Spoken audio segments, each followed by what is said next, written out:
पिछले 3 दिन से घर का माहौल बड़ा खराब हो रखा था। सासू माँ मनोरमा जी कुछ समझने का नाम ही नहीं ले रही थी और बहू निर्मला इस बार हार मानने को तैयार नहीं थी। आखिर कब तक वो बर्दाश्त करती रहे और इन सब में पिसती रहे। ससुर मोहन जी और निर्मला के पति आकाश, ननद सुहानी को तो कुछ खास फर्क पड़ नहीं रहा था। वो तो पिछले 3 महीने से यहाँ से जाने का नाम ही नहीं ले रही थी। उल्टा वो तो यहाँ बेचारी बनकर रह रही थी। लेकिन उसमें कब तक बहू को जलाती रहे, इसकी भी एक सीमा होनी चाहिए। बेटी अपनी गृहस्थी संभाल नहीं पा रही थी और यहाँ अब भाई भाभी के गृहस्थी में आग लगा रही थी। सुहानी शुरू से ही तेज थी। अपने मायके में भी हमेशा अपनी ही मनमानी करती रहती थी और अब चाहती थी कि ससुराल में भी हर कोई उसकी सुने। तो भला ये कैसे संभव हो। अभी 6 महीने पहले ही उसकी शादी श्याम के साथ हुई थी। शादी उसी के मर्जी से हुई थी, या यूँ कहे कि श्याम से शादी करने के लिए तो वो पूरे परिवार से लड़ पड़ी थी। श्याम की छोटी मोटी नौकरी थी और सुहानी के परिवार से उसका परिवार कमजोर ही था, इसलिए परिवार में कोई भी सुहानी की शादी श्याम से करने को तैयार नहीं था। यहाँ मायके में सारी सुख सुविधा थी, बावजूद इसके वो अपने हर छोटे से छोटे काम के लिए अपनी मम्मी या भाभी पर निर्भर रहती थी। उस समय अगर निर्मला भी टोक देती थी तो उसकी सामत आ जाती थी। अब ऐसे में तो श्याम के छोटे से घर में उसे वो सुविधा कहाँ से मिलती। सबने उसे खूब समझाना चाहा था, लेकिन सुहानी तो जिद करके बैठी हुई थी कि उसे श्याम से ही शादी करनी है। तब भी अपनी बेटे की जिद के सामने मनोरमा जी और मोहन जी ने हथियार डाल दिए थे और उसकी शादी श्याम से करवा दी। अब शादी है कोई करण जौहर की मूवी तो नहीं कि सब कुछ सपनों जैसा चलता रहे। सच्चाई की धरातल पर तो आपको पैर रखना ही पड़ता है। कुछ दिनों बाद जब सुहानी के सिर पर जिम्मेदारी पड़ी तो अपने आप ही दिन में तारे नजर आने लगे। कहाँ तो घर में कभी किसी काम को हाथ तक नहीं लगाया था और अब यहाँ सारे काम खुद ही करने पड़ते थे। हालांकि उसके मम्मी पापा ने अपनी तरफ से उसके घर में काफी सुख सुविधा का सामान शादी के समय पर भर दिया था, पर सुविधा का सामान भी अपने आप कहाँ काम करता था, उसके लिए तो खुद ही लगना पड़ता था। शादी के 20 दिन बाद ही वो मायके आकर बैठ गई, ये बहाना लेकर कि उसके ससुराल में एक ही गीजर है जो बाथरूम में है, रसोई में गीजर नहीं है और ठंडे पानी से रसोई में काम करना पड़ता है। इस कारण से उसे बहुत परेशानी होती है। जब आकाश ने कहा इतनी सी छोटी सी बात पर कोई ससुराल छोड़कर भला मायके आ जाता है क्या, तो मनोरमा जी ने आकाश को ही डांट दिया।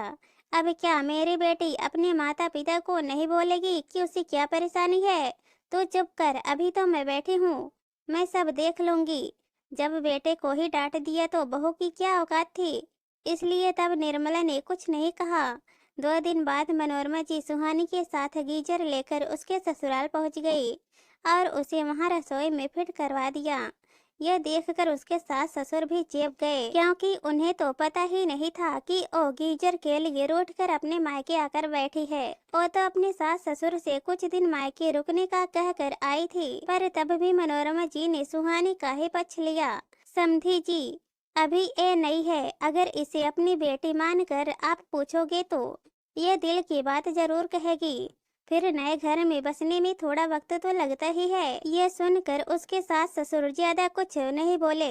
आखिरकार इज्जतदार व्यक्ति थे, अपने घर की शांति के लिए खुद ही चुप हो गए।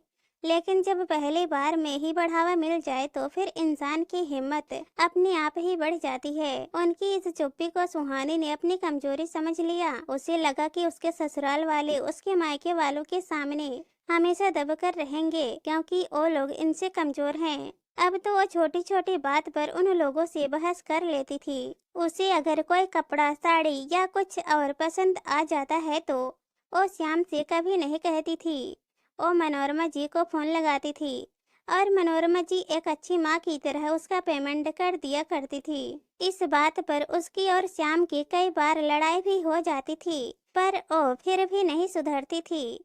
उसके मायके से आई हुई किसी चीज को अगर श्याम की छोटी बहन काजल इस्तेमाल कर ले तो उसमें भी वो चिढ़ जाती थी और फिर वो उससे झगड़ा करती। अपने मायके में कभी तुमने सुविधा देखी भी है जो तुम मेरी चीजों को हाथ लगाती रहती हो? खबरदार मेरे मायके से आई हुई किसी भी चीज को हाथ लगाए तो। ये सब सुनकर श्याम के माता पिता काजल को ही समझा देते और चुप करवा देते हैं। पर अभी 3 महीने पहले जब श्याम की मम्मी की तबीयत खराब थी तो सुहानी तो रसोई में काम करने आई ही नहीं। ऐसे में काजल ने ही सारा खाना बनाया। अपने मम्मी पापा को खाना खिलाने के बाद वो रसोई में काम कर रही थी। उस दिन ठंड बहुत ज्यादा थी तो बर्तन धोने के लिए उसने गीजर चालू कर लिया। जब सुहानी अपने लिए खाना लेने रसोई में आई तो गीजर का स्विच ऑन देखकर आग बबूला हो गई। किससे पूछकर तुमने गीजर ऑन किया? ये मेरे मम्मी पापा ने दिया है। तो मेरे लिए दिया है, इसके पैसे लगे हैं। तुम्हें अपने लिए अगर इतनी सुविधा चाहिए तो अपने मम्मी पापा को बोलो। ये सुनकर काजल ने कहा, भाभी आज ठंड तेज थी और इतने सारे बर्तन धोने थे। आप तो रसोई में उठकर भी नहीं आती हो। घर में अगर सुविधा थी तो मैंने इस्तेमाल कर ली, इसमें गलत क्या है? अरे वाह, घर में सुविधा थी तो इस्तेमाल कर ली। ये सुविधा तुम्हारे माँ बाप की कमाई की नहीं है, ये मेरे माता पिता ने दी है। तुम्हें भी सुविधा चाहिए तो अपने फटीचर माँ बाप को बोलो। सुहानी चढ़ते हुए बोली। यह सुनकर काजल गुस्सा हो गई और आज तो उसने पलटकर जवाब दे ही दिया। भाभी आपके मम्मी पापा ने सुविधा दी होगी, लेकिन जिस घर में आप ये सुविधा इस्तेमाल कर रही हो ना, वो घर मेरे माँ बाप का है। बस फिर क्या था, सुहानी को काजल का ये बोला नागवार गुजरा और उसने पूरा घर सिर पर उठा लिया और जिद करके बैठ गई कि अब तो काजल को उससे माफी मांगनी ही पड़ेगी। लेकिन इस बार काजल की मम्मी ने भी साफ साफ कह दिया, काजल किसी भी बात की माफी नहीं मांगेगी, चाहे तो बहू अपना बंदोबस्त कहीं और कर ले। हमारे बर्दाश्त करने की इतनी ही हद है। बस तब से सुहानी अपने मायके आकर बैठी हुई थी इस जिद के साथ कि अब तो वो अपने नए घर में ही श्याम के साथ रहेगी, उसे अपने सास ससुर के घर में नहीं रहना। अब मकान खरीदना कोई गीजर खरीदने के बराबर तो है नहीं। बस तब से घर का माहौल खराब था। आज उसे आए हुए पूरे 3 महीने हो चुके थे, पर वो अपने ससुराल जाने का नाम तक नहीं ले रही थी। यहाँ तक कि श्याम भी उसे लेने नहीं आया। अब तो आलम ये हो चुका था कि मनोरमा जी और निर्मला के बीच में भी सुहानी को लेकर आए दिन बहस हो जाती थी और मोहन जी और आकाश उन दोनों के बीच में पीस रहे थे। अभी 3 दिन पहले मनोरमा जी ने ये कहकर पटाखा फोड़ दिया कि वो अपने मकान पर लोन उठाकर सुहानी के लिए छोटा घर ही खरीद लेगी। बस तब से निर्मला गुस्सा थी। बेटी को समझाने की जगह उसे हर बात में सह देकर उसे एक तरीके से मनोरमा जी बिगाड़ भी रही थी। हालांकि मोहन जी और आकाश भी इस फैसले के खिलाफ थे, पर वो ज्यादा कुछ कर नहीं पा रहे थे। शाम को जब मोहन जी और आकाश घर पर आए तब मनोरमा जी ने वापस वही बात को छेड़ा। क्या डिसीजन लिया आपने, बताइए? ऐसे बेटी परेशान होती रहे, इससे अच्छा है कि हम उसे छोटा सा घर ही खरीदे और उसका भविष्य सुरक्षित कर दे। इससे पहले कि कोई कुछ और कहता, मोहन जी ने कहा, मुझे इससे कोई एतराज नहीं है। तुम बेटे के नाम से घर खरीदना चाहती हो तो बिल्कुल खरीदो, लेकिन एक बात बताओ, क्या श्याम अपने माता पिता को छोड़कर सुहानी के साथ अलग होने को तैयार है? क्यों नहीं तैयार होगा? बिल्कुल तैयार होगा।